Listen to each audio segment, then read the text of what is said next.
part 3 continuing. Doing this by myself for videotaping makes it very frustrating and difficult. Alright, so we're putting on the 90. Okay, so I'm going to put this on here. Remember again, we're dry fitting.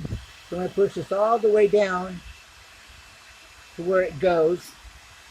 And where this union comes together, I'll know just exactly where I'm at.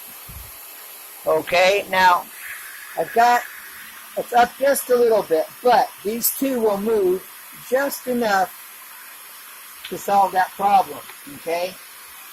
Which allows me to go ahead and tighten this up, okay? So now I can glue this up and put it together. Okay, you can see I'm still heating the joints. We're keeping them warm. You see the complete project? It's all together. Everything is glued up, connected. And once these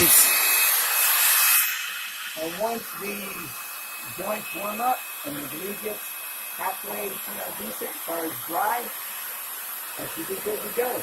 It might be a good idea to drop my pressure for now, so there's not as much stress on the joint. So, there you have it. I hope you've enjoyed this. This is part 4. Fortunately, the camera is turned off and I'm doing this myself. And I had to do it first. So, bye for now, and God bless. Any suggestions, comments?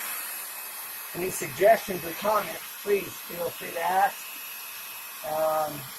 Don't give up. You can't hurt my feelings. So God bless. Bye for now.